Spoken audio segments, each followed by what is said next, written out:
Hello friends, स्वागत है आपका हमारे यूट्यूब चैनल पे जिसका नाम है गुरुकुल एजुकेशन हब।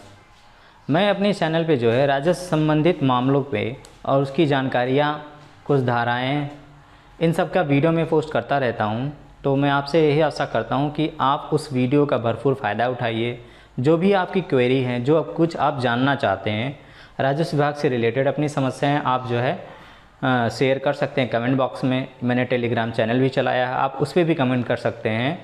और मैं जल्द ही जो है यूट्यूब शॉर्ट वीडियो भी अपलोड करने वाला हूं, जिसमें मैं आपको छोटी छोटी जानकारियां जो है स्मार्ट शॉर्ट वीडियो में जो है आपको अवेलेबल कराऊंगा। तो आज का हमारा टॉपिक है आसामी भूमिधर।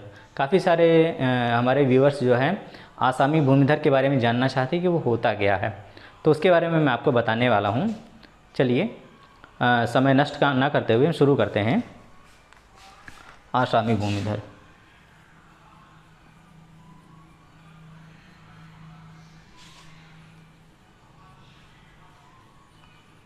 ठीक है दोस्तों, ये आसामी भूमिधर है। अब आसामी भूमिधर क्या है? उत्तर प्रदेश राजस्व संहिता 2006 की धारा 78 में इसका वर्णन है। ठीक है, मैं लिख देता हूँ यहाँ पे, उत्तर प्रदेश राजस्व संहिता 2006 की धारा 78 में इसका वर्णन आपको मिलेगा। ठीक है, पहली बात तो इसका वर्णन कहाँ पे ये हो गया। उसके बाद ये जो है आपका कैसे आए। देखिए, जब उत्तर प्रदेश में आपका जमींदारी उन्मूलन हुआ, जमींदारी जब विनाश हुआ, तो उस समय ये प्रकाश में आए। ठीक है ना, मैं यहाँ लिख देता हूँ,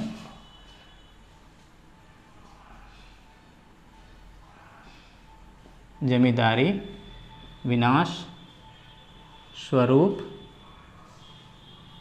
प्रकाश में आए। ठीक है, ये आए। उसके बाद अब ये आसामी भूमिधर को भूमि कहाँ से मिलती है? तो इनको जो भूमि मिलती है वो दो लोगों से मिल सकती है। या तो कोई भूमिधर यानी कि कोई व्यक्ति किसी ज़मीन का मालिक है और वह खुद उस पर कृषि कार्य या फिर कोई अन्य कार्य ना करके उस ज़मीन को किसी और को दे देता है। ठीक है, तो वो जिस व्यक्ति को देता है और वो व्यक्ति उस ज़मीन को ग्रहण करता है खेती करने के लिए, मत्स्य पाने के लिए या फिर किसी अन्य प्रयोग के लिए, तो वो उस भूमि का क्या कहलाता है? आसामी भूमिधर। तो जो आसामी भूमिधर होता है वह जो है किसी भूमिधर से ज़मीन प्राप्त कर सकता है या फिर वो गांव सभा से। लिख देता हूँ,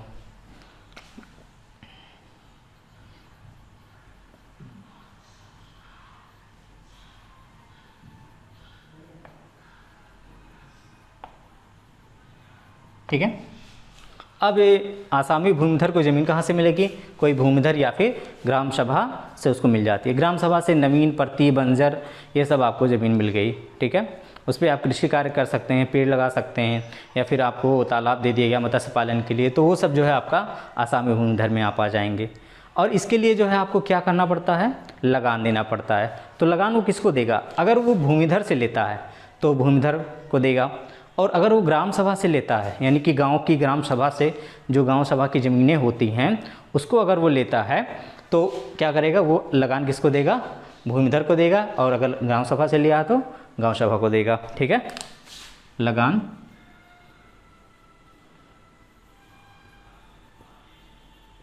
भूमिधर अथवा गांव सभा। ठीक है, ये हो गया। अब मान लेते हैं कि कोई विपदा आ गई। देखिए, अगर आपकी ज़मीन है खुद की तो कोई विपदा आती है, बारिश हो गई, तो उसमें कोई प्रॉब्लम नहीं है क्योंकि वो आप खुद की ज़मीन थी, तो उसमें आपको किसी को लगान देना नहीं था। हाँ, एक अलग कंडीशन होता है कि अगर आपकी ज़मीन 1.26 हेक्टेयर से ज़्यादा है तो आप गवर्नमेंट को लगान देंगे, उससे कम है तो आपकी लगान माफ़ होती है। लेकिन जो है इसमें क्या होता है, आसामी भूमिधर में अगर आपने ज़मीन ली हुई है तो उसका लगान आप भूमिधर को देंगे या फिर गाँव सभा को। यदि कोई प्राकृतिक आपदा आ गई और उसकी वजह से जो है आप लगान देने में समर्थ नहीं हैं तद समय, मतलब उस समय आप लगान दे नहीं सकते, आप इतनी कैपेबिलिटी नहीं है, तो क्या होता है कि सहमति से उस लगान को भूमिधर या फिर ग्राम सभा क्या कर सकता है? माफ़ कर सकता है, या फिर वो आगे बढ़ा सकता है कि जो लगान है वह आप जो है अगले साल दे दीजिएगा, अब जब आपकी फसल अच्छी होगी तब आप दे दीजिएगा। तो लगान को माफ़ किया जा सकता है या फिर बढ़ाया जा सकता है। ये भी मैं लिख देता हूँ आपको।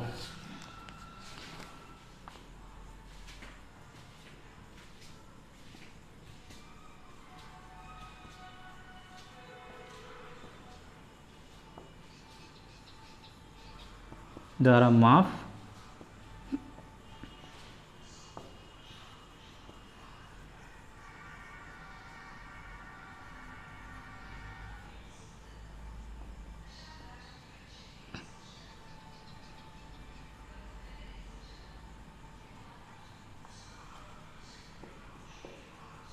ये लगान बढ़ाने की बात नहीं हो रही है, समय की। लगान जो देने का समय है वो इस साल नहीं देना है आपको, अगले साल देना है, ऐसा किया जा सकता है। उसके बाद एक और इसमें राइट्स इनके पास नहीं होते हैं। मान लीजिए अगर आपने कोई ज़मीन आपको पिताजी से मिली है वसीयत के रूप में, या फिर विरासत के रूप में मिली, या फिर आपने बैनामा कराया, तो उस ज़मीन के आपके पास अधिकार होता है कि आप उस ज़मीन को खरीद सकें या फिर बेच सकें। और वो जो भूमिधर होता है उसे संक्रमणीय भूमिधर कहते हैं। तो संक्रमणीय भूमिधर के पास ये अधिकार होता है कि वो ज़मीन को खरीद सकता है, ज़मीन को बेच सकता है, वसीयत कर सकता है, दान कर सकता है, मतलब वो जिस भी प्रयोजन के लिए उचित समझे उसका यूज कर सकता है। लेकिन आसामी भूमिधर क्या होता है, वह उसका विक्रय नहीं कर सकता। विक्रय या फिर विनिमय जो भी कहिए आप, ठीक है। तो इसमें मैं लिख देता हूँ आसामी भूमिधर को विनिमय, क्रय विक्रय का, विनिमय का आधार बेच नहीं सकता, प्राप्त नहीं होता। तो ठीक है, ये हो गया आपका। अब देखो, मान लीजिए कि हमने ज़मीन थी कोई, उसको हमने आपका वो ले लिया, पट्टे पे ले लिया भूमिधर से या फिर ग्राम सभा से हमने ले लिया कि 5 साल तक हम इस ज़मीन का उपभोग करेंगे और 5 साल का जो भी लगान होगा वो हम देते रहेंगे, ठीक है। लेकिन अब हम चाहते हैं कि उस ज़मीन से हमारा फ़ायदा नहीं हो रहा, तो हम उसको समर्पण करना चाहते हैं, हम चाहते हैं कि उसको हम कैंसिल कर दें, ठीक है। तो उस केस में क्या होता है कि आपको नोटिस देना पड़ेगा। नोटिस किसको देना पड़ेगा?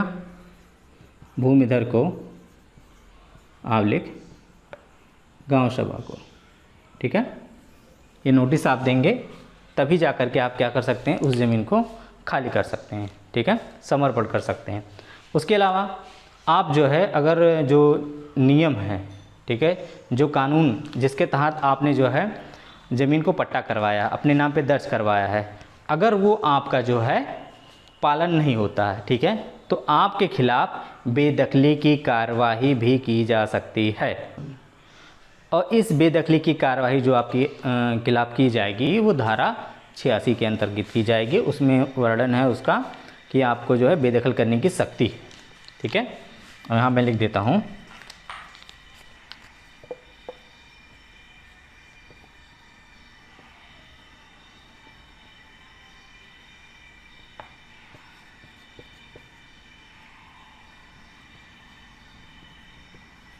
धारा 86। इस धारा के अंतर्गत आपको क्या किया जा सकता है, बेदखल, ठीक है। आपका ये हो गया पॉइंट। तो पहला पॉइंट क्या था, उत्तर प्रदेश राज्य संहिता 2006 की धारा 78 में आसामी का वर्णन मिलेगा आपको। दूसरा, ये जो है जमींदारी विनाश स्वरूप प्रकाश में आए। तीसरा, ये जो है ज़मीन इनको मिलती है भूमिधर से अथवा ग्राम सभा से, ठीक है, और ये भूमिधर अथवा ग्राम सभा को ही लगान देंगे। वो आपदा के समय, ठीक है, ग्राम सभा द्वारा या फिर भूमिधर द्वारा लगान को माफ़ किया जा सकता है, या समय के साथ उसको बढ़ाया जा सकता है कि आप बाद में दे देना, ठीक है। और आसामी भूमिधर को जो है, जिस भी ज़मीन का वो आसामी भूमिधर है उसमें विनिमय का आधार प्राप्त नहीं होता, वो उसको बेच नहीं सकता, ना वसीयत कर सकता है, ठीक है। और ये अगर वो उस ज़मीन का समर्पण करना चाहता है तो उसको नोटिस देना होगा, किसको, भूमिधर या फिर ग्राम सभा को। यहाँ पे लिख देता हूँ समर्पण, ठीक है। और अगर वह जो है जिस भी अनुबंध के तहत उसको भूमि दी गई है, अगर वो उसका उल्लंघन करता है तो उसको धारा 86 के अंतर्गत बेदखल किया जा सकता है। तो आज हमने जो है आसामी भूमिधर के बारे में पढ़ा है। इससे रिलेटेड कोई क्वेरी होती है आप पूछिएगा हमको। और हमारे चैनल पे जो है आप जो है सारी वीडियोज़ अवेलेबल हैं, मैं और वीडियोज़ डालता जा रहा हूं। तो राजस्व संबंधी जितने भी वीडियोज़ हैं आप उसको देखिएगा, समझिएगा और लोगों को भी बताइए, ताकि लोग जो है इससे ज़्यादा से ज़्यादा बेनिफिट ले सके दोस्तों। तो धन्यवाद दोस्तों आपका।